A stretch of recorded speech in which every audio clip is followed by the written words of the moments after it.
നാടൻ കോഴി, നാടൻ പൂവൻ കോഴി കറി വെക്കാൻ പോവാണേ. ചട്ടി ചൂടായിട്ടുണ്ട്. വെളിച്ചെണ്ണ ഒഴിച്ചു കൊടുക്കാം. ഒന്ന് ചൂടാകട്ടെ. ചൂടായിട്ടുണ്ട്. കടുകിടുന്നില്ല. ഇഞ്ചി, പച്ചമുളക്, കറിവേപ്പില, വെളുത്തുള്ളി, സവാള, ചെറിയ ഉള്ളി അതെല്ലാം കൂടി ഇട്ട് കൊടുക്കുകയാണേ. നന്നായിട്ട് വഴന്ന് വരട്ടെ. മഞ്ഞൾപ്പൊടി, ഉപ്പും കൂടെ ഇട്ട് നമുക്ക് കൊടുക്കാവേ. അല്പം മഞ്ഞൾപ്പൊടി, ഇനി ശകലം ഉപ്പ് കൂടെ ഇട്ട് കൊടുക്കാം. ഉപ്പ് കല്ലിട്ട് കൊടുക്കാം. ഇത് നന്നായിട്ട് ഇളക്കി കൊടുക്കാം. വഴന്ന് വരട്ടെ. വഴന്നിട്ട് കാണാം കേട്ടോ. അപ്പോൾ നമുക്ക് ഇതിനുള്ള പൊടികളൊന്ന് റെഡിയാക്കാം. ഒരു പാൻ വെച്ചിട്ടുണ്ട്. അതിനകത്ത് മഞ്ഞൾപ്പൊടി നമ്മൾ ഇതിനകത്ത് ഇട്ടിട്ടുണ്ടെങ്കിൽ ഒരു ശകലം വേണം, കുറച്ച് മതി. തീ അങ്ങ് ഓഫ് ചെയ്തേക്കാം. ഞാൻ ഓൺ ചെയ്ത് വെച്ചിരിക്കുമായിരുന്നേ. ഓഫ് ചെയ്തില്ലെങ്കിൽ ഇനിയിപ്പോൾ ഇത് മസാലയൊക്കെ കരിഞ്ഞു പോകും. അപ്പം മഞ്ഞൾപ്പൊടി ഇട്ടു. ഇനി ഇതാ എരിവുള്ള മുളക് പൊടി,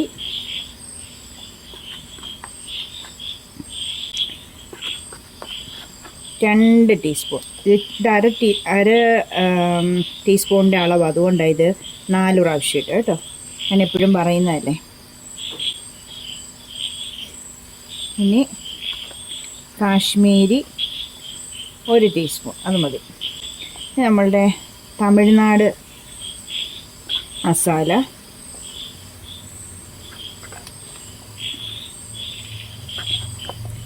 അതും 2 ടീസ്പൂൺ. കുറച്ച് കുരുമുളക് പൊടി ഇട്ട് കൊടുക്കാവേ. പിന്നെ ആവശ്യമുണ്ട്, ലാസ്റ്റ് ആവശ്യമുണ്ട്. അപ്പം കുറച്ചിട്ട് കൊടുക്കാം. ഇപ്പം അതായത് ഞാനൊരു 1/4 ടീസ്പൂൺ ഇപ്പം ഇട്ടിരിക്കുന്നത്. ഇനി ഒരു 5-6 പെരിഞ്ചീരകം ഇട്ട് കൊടുക്കാം. കുറച്ച് മതി. ഇനി ഗരം മസാല, അത് ഞാൻ 1 ടീസ്പൂൺ ഇടുക. ഇനി മല്ലിപ്പൊടി വേണം. അതും നമ്മൾ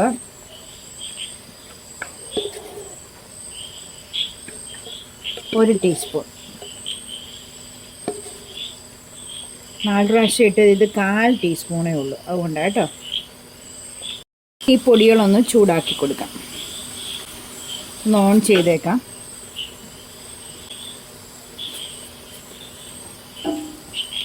കരിഞ്ഞു പോകരുത്. നല്ലതായിട്ടൊന്ന് പച്ചമണം മാറി ഒന്ന് ചൂടായി വരണം. ഇത്രയും സാധനങ്ങൾ ഇടണം, എങ്കിലേ ടേസ്റ്റുള്ളൂ.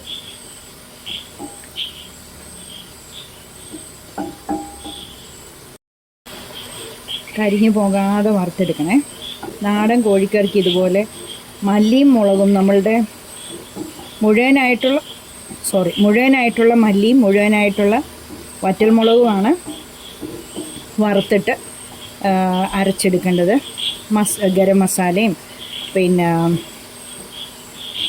കുരുമുളകും പെരുംജീരകവും എല്ലാം കൂടെ മിക്സിയിലോ കല്ലയിലോ അരച്ചെടുക്കണം. തീ ഓഫ് ചെയ്ത് കേട്ടോ, ചൂടായി. അപ്പം ഇങ്ങനെ ഇളക്കിക്കൊണ്ടിരിക്കണേ. ഇതെനിക്ക് മുഴുവൻ മല്ലിയും മുളകും ഇരിപ്പില്ലായിരുന്നു, അതുകൊണ്ടാണ് ഞാൻ പൊടികൾ ചേർത്ത് കേട്ടോ.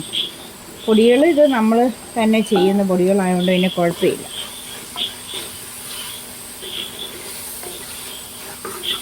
പിന്നെ നിങ്ങൾക്ക് ഇഷ്ടമാണെങ്കിൽ തേങ്ങ ചിരണ്ടിയെടുത്ത് അത് വറുത്ത് അതുകൂടെ ഈ പൊടികളുടെ കൂടെ അരച്ചെടുക്കാം കേട്ടോ. ഞാനിത് രണ്ട് ദിവസം ഇരിക്കേണ്ട കറിയായതുകൊണ്ട് തേങ്ങ അരയ്ക്കുന്നില്ല. അല്ലെങ്കിൽ എനിക്ക് തേങ്ങ അരയ്ക്കുന്നതിലും ഇഷ്ടം ഇതാണ്. പിന്നെ ഈ വഴറ്റുന്നതിനകത്ത് തേങ്ങ കൊത്തിയിടണം, അപ്പോഴാണ് നാടൻ നല്ല കോഴിക്കറിയുടെ ടേസ്റ്റ് വരുന്നത്. നാടൻ കോഴിക്കറിക്കകത്ത് മസ്റ്റാണ് തേങ്ങ കൊത്തിയിടുന്നത്.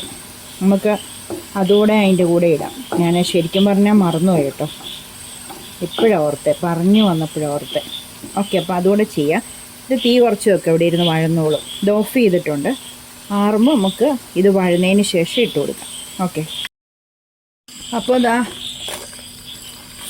തേങ്ങാക്കൊത്ത് ഇട്ട് കേട്ടോ. ഇനിയിപ്പോൾ നന്നായിട്ട് തീ കൂട്ടി വെച്ച് വഴറ്റിയെടുക്കാം. ആ തേങ്ങ ഒന്ന് വഴലട്ടെ. ഇപ്പം ഇട്ടതല്ലേ ഉള്ളൂ. സവാളയൊക്കെ ആവശ്യത്തിന് വഴന്നിട്ടുണ്ട്, ഒത്തിരി മൊരിയൊന്നും വേണ്ട. നാടൻ കോഴിക്കറിക്ക് തക്കാളിയൊന്നും ചേർക്കണ്ട കേട്ടോ. പിന്നെ ഇരിക്കാനുള്ള കറിയാകുമ്പോൾ ഒട്ടും ചേർക്കണ്ട. തക്കാളിയൊക്കെ ഇടുമ്പം വേറെ ഫ്ലേവർ ആവും കേട്ടോ. ഇത് ഇറച്ചിയുടെ ആ നാടൻ ഇറച്ചിയുടെ ആ രുചി അങ്ങ് ഗ്രേവിയിൽ വരണമെങ്കിൽ തക്കാളി ഒന്നും ഇടില്ല. ചട്ടി വെക്കുന്നതുകൊണ്ട് വേഗം താമസം വരും, എന്നാലും കുഴപ്പമില്ല. ചട്ടിയില്ല ടേസ്റ്റ്.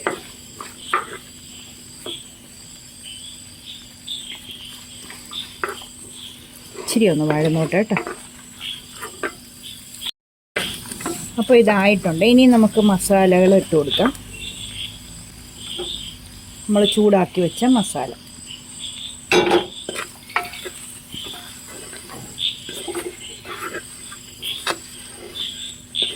ഇനി തീ കുറച്ച് വെച്ച് കഴുകി നന്നായിട്ട് വൃത്തിയാക്കി വെച്ചിരിക്കുന്ന ചിക്കൻ ഇട്ട് കൊടുക്കാം.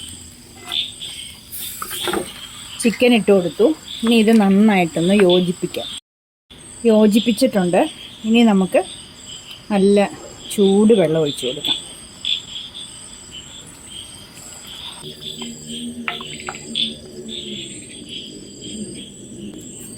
മൂടി വയ്ക്കാം കേട്ടോ.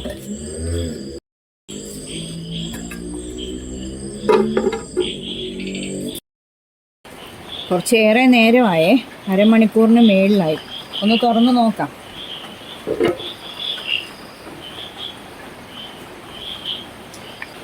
എന്തോന്ന് നോക്കണം. ഒരു ഇച്ചിരി കട്ടിയുള്ള ഒരു പീസ് എടുത്തിട്ട് എന്തോന്ന് നോക്കണം.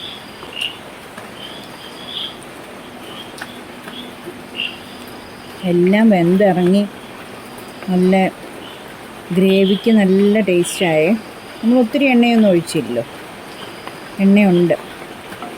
അപ്പോൾ ഞാൻ ഏത് പീസ് കഴിക്കും എന്നോർക്കുന്നത്. നല്ല പഞ്ഞി പോലെ വെന്തിട്ടുണ്ട്. അപ്പോൾ തീ കൂട്ടി വെച്ച് നമുക്കിതൊന്ന് ഒരു സ്വയംഭനാക്കിയെടുക്കാം. അപ്പോഴേ കുറച്ചുകൂടെ ഒന്ന് അതിലെല്ലാം ഒന്ന് ആയി നല്ല നീറ്റാകത്തുള്ളൂ. തീ കൂട്ടി വെച്ച് തുറന്ന് വെച്ചൊന്ന് നല്ല ഇച്ചിരി ഒന്ന് എന്താ പറയുന്നത് പറ്റിച്ചെടുക്കാം.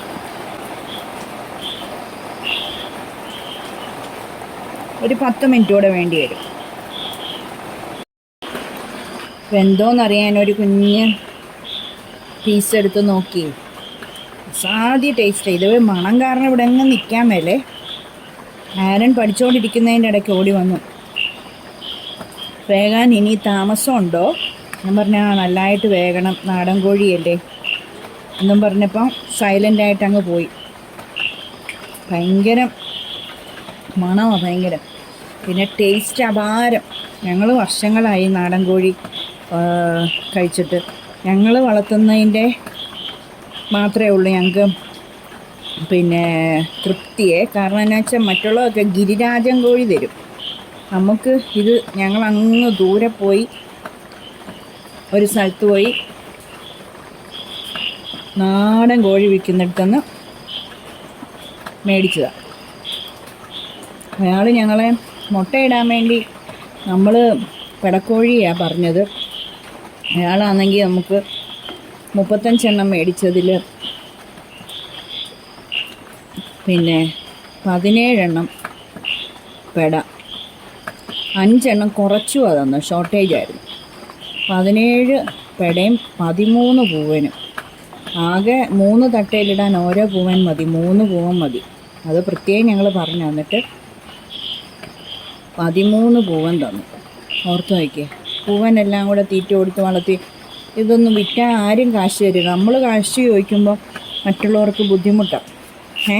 ഞങ്ങൾ എത്ര ഡീസൻ്റായിട്ട് വളർത്തുന്നതെന്നറിയും. ഇവിടുത്തെ ഓട്ടോച്ചേട്ടൻ പറയും, എന്ത് കാശ് മുടക്കിയ കോഴിയെ വളർത്തുന്നത്. അതുപോലെ തീറ്റയും എല്ലാം കൊടുത്ത് ഞങ്ങൾ നല്ലതായിട്ട് നോക്കുന്ന, വൃത്തിക്കും മെനയ്ക്കും എല്ലാം. അപ്പോൾ നമുക്ക് പൈസ കിട്ടണം. ഇത് പൈസ തരത്തില്ല. എന്നിട്ട് കടയിൽ പോയി കോഴി ബ്രോയിലർ വാങ്ങിക്കുന്ന കടയിൽ പോയി നാടൻ കോഴി എന്ന് പറഞ്ഞ് ഇത് വാങ്ങിക്കുക. നമ്മുടെ ഗിരിരാജൻ കോഴിയെ കാശിന് കൊള്ളത്തില്ല, വെള്ളച്ചുവ. പണ്ട് ഞങ്ങൾ നല്ല വില കൊടുത്ത് 10,000 രൂപ കൊടുത്ത് ഹസ്ബൻഡ് വന്നപ്പോൾ നാടൻ കോഴി വേണമെന്ന് പറഞ്ഞ് അവിടെ പോയി ഞങ്ങൾ വാങ്ങിച്ചിട്ട്, എവിടെയാണ് ഇവിടെ നമ്മുടെ കഞ്ഞിക്കുഴിയിൽ അടുത്ത്, വീടിനടുത്ത് വാങ്ങിച്ചിട്ട് വെള്ളച്ചുവ കാശിന് കൊള്ളത്തില്ല. നമ്മളിതുപോലെ നല്ല നീറ്റായിട്ടാണ് വെക്കുന്നത്, നല്ല പണ്ട് കാലത്ത് അമ്മച്ചിമാർ വെച്ചിരുന്ന പോലെ. പക്ഷേ മണോ ഇല്ല, രുചിയില്ല. പിന്നെ ഞങ്ങൾ കഴിച്ച് തീർക്കുക എന്നുള്ളതേ ഉള്ളൂ. അങ്ങനെയായിപ്പോൾ ഇത്. പക്ഷേ അസൽ നല്ല. അപ്പം ഭയങ്കര മണവും ഭയങ്കര ടേസ്റ്റും. അപ്പോൾ ഞങ്ങൾ ഹസ്ബൻഡിനോട് പറഞ്ഞപ്പം വിൽക്കുവാന്ന് പറഞ്ഞപ്പം നമ്മൾ വളർത്തുന്നതിനെ കഴിക്കാൻ നമുക്ക് മടിയായി. ഇന്നാൾ ഞങ്ങൾ 100 കോഴിയെ വാങ്ങിച്ച് താഴത്തെ തൊടിയിലെ വലിയ ഷെഡ് പോലെ ഇങ്ങനെ കെട്ടി, താൽക്കാലിക ഷെഡില്ലേ അതുപോലെ കെട്ടിയൊക്കെ കുറേ വളർത്തി. അത് ഞങ്ങൾ പിന്നെ കുറേ കോഴി മുട്ടയെല്ലാം ഇട്ട് കഴിഞ്ഞപ്പം പെടയും പൂവനും എല്ലാം കൂടെ ഞങ്ങൾ ഇറച്ചിക്കടയിൽ കൊണ്ട് വിൽക്കുമായിരുന്നു. കാരണം നോക്കാൻ പാടായിരുന്നു. ഇനിയിപ്പോൾ ഈ കോഴിക്കൂട് കിട്ടിയപ്പോഴാണ് രണ്ടാമത് കോഴി വളർത്ത് തുടങ്ങുന്നത്. അപ്പോൾ അന്ന് വളർത്തിയപ്പോൾ ഞങ്ങൾ 2-3 എണ്ണം ആശേർ തന്നെ കൊന്ന് ആശേർ തന്നെ കറി വെക്കുകയും ചെയ്തായിരുന്നേ. ഞങ്ങൾക്ക് കൊല്ലാൻ ഭയങ്കര മടുപ്പും പേടിയാണ്, സങ്കടവുമാണ്, പിന്നെ ഞങ്ങൾക്ക് പേടിയുമാണ്. എന്നിട്ട് ആശേർ അന്ന് കൊന്നു കഴിഞ്ഞപ്പോൾ ആശേറിന് പനി പിടിച്ചു, പേടിച്ചിട്ടേ. അത് കാരണം പിന്നെ ഞങ്ങൾ അങ്ങനെ കൊല്ലുമെല്ലാം തീരുമാനിച്ചു. ഇതിപ്പം ഞങ്ങൾ വേറെ ഒരാളെ കൊണ്ട് കൊന്ന് ഡ്രസ്സ് ചെയ്ത് കൊണ്ടിരിപ്പിച്ചതാണ്. ഞങ്ങൾ കൊന്നില്ല, കാരണം ഞങ്ങൾക്ക് 3 പേർക്കും പറ്റത്തില്ല, പേടിയാണ്. അപ്പം അങ്ങനെയൊക്കെയാണ് കാര്യങ്ങൾ. അപ്പോൾ ഇത് നല്ല റെഡി ആയിട്ടുണ്ട് കേട്ടോ. ഇനിയിപ്പോൾ നമുക്ക് ശകലം കുരുമുളക്, നമ്മുടെ കുരുമുളകല്ല, നാടൻ കുരുമുളക് നമ്മൾ പരുത്തിച്ചത് കണ്ടോ, ഇത്രയും മതി. അപ്പോൾ ഇനി ലാസ്റ്റ് ആ കുരുമുളക് ഇതൊന്ന് തീ ഓഫ് ചെയ്തിട്ട് നല്ല കുരുമുളക് ചതച്ചത്, ചുമ്മാ ഇങ്ങനെ ചതച്ചെടുത്തത് മേളിലോട്ടൊരു ശകലം, ഒരു 1/4 ടീസ്പൂൺ. കാരണം ഇത് നല്ല സൂപ്പർ സാധനം, ഒരുപാട് വേണ്ട. അതന്നെ ലാരൻ കിടന്ന് ബഹളം വെക്കും എരിവായ. പക്ഷേ ലാസ്റ്റ് ഇതുപോലൊന്ന് കുരുമുളക് ചതച്ചൊന്ന് ഇട്ടാലേ റെഡി ആവുള്ളൂ. ഇനി ഇതങ്ങ് മൂടി വെക്കാം, നമുക്ക് ഇപ്പോൾ കഴിക്കാൻ നേരം എടുക്കാം. സൂപ്പറാണ്. 2-3 കറിവേപ്പിലയും കൂടെ ആഹാ മേളിലോട്ട് ഇട്ട് കൊടുക്കാം. തീ ഓഫ് ചെയ്ത് കേട്ടോ, മൂടി വെക്കാൻ പോകും. കറിവേപ്പില ഇട്ടിട്ടെ. അപ്പോൾ ഇതാ കറിവേപ്പിലയും കൂടെ ഇട്ട് കൊടുത്ത് മൂടി വെക്കാം.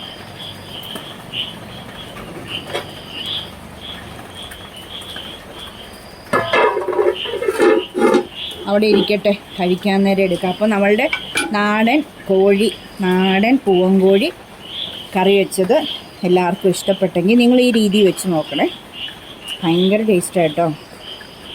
മല്ലിമുളകും, മൊത്തമായിട്ടുള്ള മല്ലിമുളകും ചെറുതായിട്ട് ചൂടാക്കിയിട്ട്, എണ്ണയൊന്നും ഒഴിക്കാതെ ചൂടാക്കിയിട്ട് വറച്ചട്ടി ഓട്ടുവറ വറുക്കത്തില്ലേ, അങ്ങനെ വറുത്ത് ആണെങ്കിൽ ബെറ്റർ. പക്ഷെ ഞാനിത് അങ്ങനെ വറുത്ത് മല്ലിമുളകും പൊടിച്ച് വെച്ചിരിക്കുന്നതാണ്, അതുകൊണ്ടാണ് ഞാനത് ധൈര്യമായിട്ട് ചേർത്ത്. ടേസ്റ്റ് കുറവൊന്നുമില്ല. അപ്പോൾ ഈ വീഡിയോ ഇഷ്ടപ്പെട്ടെങ്കിൽ തീർച്ചയായിട്ടും ലൈക്ക് ചെയ്യണം, ഷെയർ ചെയ്യണം, കമൻറ്റ് ചെയ്യണം, സബ്സ്ക്രൈബ് ചെയ്യണം കേട്ടോ.